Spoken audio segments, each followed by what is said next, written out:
E aí, povos, tudo bem? Conforme prometido, nesse vídeo aqui eu vou falar um pouco sobre as obras de misericórdia, como é que elas surgiram, quais são elas. E basicamente, gente, o catecismo ele vai dizer para nós o seguinte, que as obras de misericórdia são aquelas obras em que a gente faz para socorrer as necessidades dos nossos irmãos. E elas foram instituídas por volta do ano 1500 pela rainha Dona Leonor. Ela era esposa de Dom João II, né, rei de Portugal. E aí ela, certamente era uma mulher piedosa, começou a instituir o que ficou conhecido depois como as Santas Casas de Misericórdia. Mais uma vez a igreja aí fazendo história, né? Porque as Santas Casas estão aí até hoje.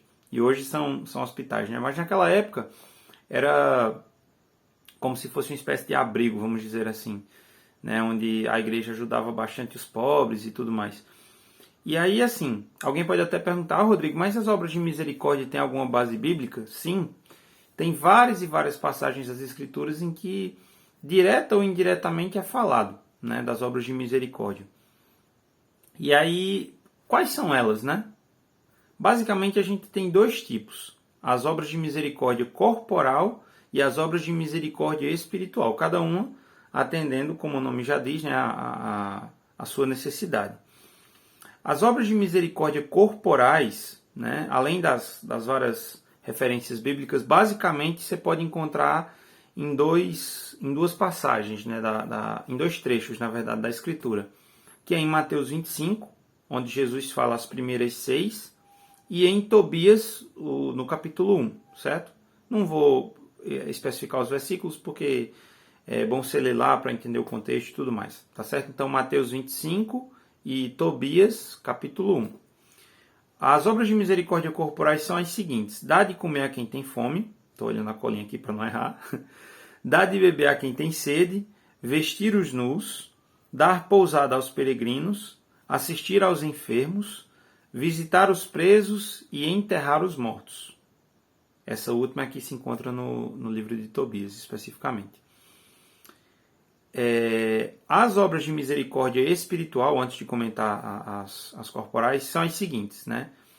Dar bom conselho, ensinar os ignorantes, corrigir com caridade os que erram, consolar os aflitos, perdoar as injúrias, sofrer com paciência as fraquezas do nosso próximo e rogar a Deus pelos vivos e pelos defuntos. Então, gente, a gente tem aí um remédio não só para que a gente possa ser santo, mas para que a gente possa melhorar o mundo, né? Você já parou para pensar, se as pessoas fizessem mais obras de misericórdia, como as coisas não seriam diferentes, né? Talvez a gente não tivesse guerras, talvez a gente não tivesse fome, as doenças diminuiriam certamente. Então, assim, como a igreja é sábia nesse sentido, né? Em dar esses 14 conselhos para cuidar do corpo e também para cuidar da alma. E comentando aqui brevemente, né, cada um deles, até para que o vídeo também não fique muito longo, a gente tem o seguinte, né, nas obras de misericórdia corporais: dá de comer a quem tem fome e dá de beber a quem tem sede. É uma prática que é muito incentivada, inclusive no período de quaresma, que a gente teve agora há pouco, né, na igreja. E aí, hoje em dia, está como que esquecido, né, gente? Também a questão de vestir os nus. Né? Quantas e quantas pessoas não têm roupas e mais roupas em casa, amontoadas no seu guarda-roupa, coisa que você nem usou e talvez nem vá, né? E você fica juntando aí. Então, vamos abrir, né, os nossos corações. Dar pousada aos peregrinos. Essa, olha, é esquecidíssima. Principalmente porque hoje, né, e é compreensível em certo sentido, é muito perigoso, né, você abrigar uma pessoa que você não conhece, por exemplo. Isso antigamente era muito comum. Eu lembro que eu conversava, sempre converso, na verdade, sobre isso com meu sogro, né, e ele comenta que, assim, antigamente as pessoas passavam por lá, na casa do pai dele, e não tinha esse negócio de dizer assim, porque eu não conheço e tudo mais. Não, todo mundo ficava, né? Eram pessoas também de bem, pessoas tementes a Deus, em sua maioria. Então, dificilmente tinha algum problema com relação a isso. Algumas pessoas até ficavam muito tempo, né? Mas hoje é uma coisa que se perdeu, Então, que a gente possa pelo menos tentar retomar com os nossos conhecidos, né? Enfim, com as pessoas mais próximas de nós que necessitam.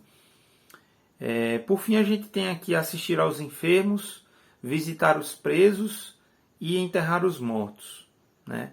Quantas e quantas vezes também a gente não abandona todos esses três, né? A gente não, né, principalmente nessa época de pandemia e tudo mais, onde as pessoas hoje têm medo de chegar perto uma das outras, né? Você está com a doença hoje, né, que eu não vou falar o nome aqui para o vídeo não ter problema, é como se você fosse um leproso, né? Ninguém chega perto de você e tudo mais, aquele receio, ninguém pode mais tossir nem espirrar, que as pessoas ficam logo muito assim, né? Então, que a gente possa agir com misericórdia com os nossos irmãos e que a gente possa ajudá-los, claro, tomando todos os cuidados, mas que nós não deixemos de assisti-los, né? Visitar os presos também é uma coisa que hoje está muito em falta, né? A gente está muito em falta com relação a isso. Você vê que até existem algumas pastorais carcerárias, mas não é em todos os lugares, em todas as paróquias que existe. E assim, é um trabalho muito árduo, né? Porque quantas e quantas almas não estão nas cadeias esperando para ser salvas? Talvez por mim e por você, né? E enterrar os mortos, também muito, muito importante, né? Hoje em dia se criou esse negócio de cremação, depois eu posso até pesquisar um pouco mais sobre isso, mas até onde eu sei, não é lá muito católico. Então, que a gente possa sepultar mesmo os mortos, dando a eles toda a dignidade, né, que eles merecem, enfim.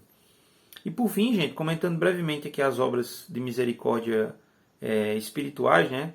Eu não falei sobre passagem bíblica com relação a elas também, porque, pelo que eu vi, né, elas foram mais, digamos assim, no discernimento da igreja, né? A igreja foi como mãe e mestre, entendendo, conversando, né, aconselhando as pessoas e vendo quais que eram as necessidades, né?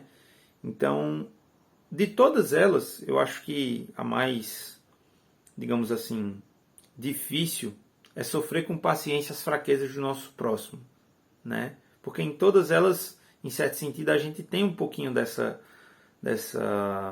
obra de misericórdia aqui.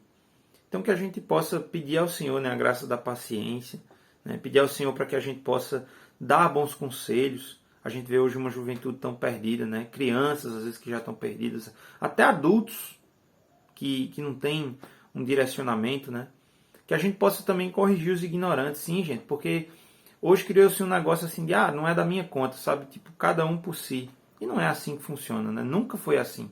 Onde a gente vê uma alma, a gente tem que ir lá, né? Não me recordo do santo agora, acho que São Francisco Xavier, ele dizia, me diga onde tem uma alma e eu vou lá a nado, se preciso for, para salvá-la. Veja como é importante, né, essa questão da missionariedade. Corrigir com caridade também os que erram. Como é difícil isso, né, gente? Quantas e quantas vezes a gente não perde a paciência, a gente não... né? Consolar os aflitos, perdoar as injúrias, né? Realmente agir assim com os nossos irmãos e ser o coração de Jesus para cada um deles. Como é importante, gente, como é importante, né? Eu vejo que muitas vezes a gente tem pessoas que se negam, por exemplo, a comparecer a velórios e tudo mais, né? E não consolam essas pessoas. Agora mesmo a gente está vivendo uma época de muita dor, né? Muito sofrimento, tanto pelas mortes como pelo isolamento social, enfim. Então, como seria bom se a gente consolasse mais os aflitos, né? E perdoasse também as injúrias. Você vê que o coronavírus, ele meio que lembrou as pessoas que elas morrem, né? O povo estava meio esquecido disso e existe até um certo pânico, na minha opinião, em certo sentido elevado com relação a isso, mas enfim, a gente precisa perdoar as injúrias, né? Que triste é morrer sem o perdão ou sem dar o perdão, como em tantos e tantos casos acontece. E por fim, né, não menos importante, rogar a Deus pelos vivos e os mortos, que a gente possa rezar, gente. Nós precisamos rezar. O mundo está essa desordem toda e pode ter certeza, por falta de oração. Então, se você gostou desse vídeo, falando um pouquinho sobre a origem, explicando um pouquinho das obras de misericórdia, que você possa deixar a sua curtida aí, compartilhar nos seus stories, né, compartilhar com seus amigos, tá bom? Me siga, tá ok? Para mais conteúdos como esse, que Deus te abençoe e Nossa Senhora te guarde.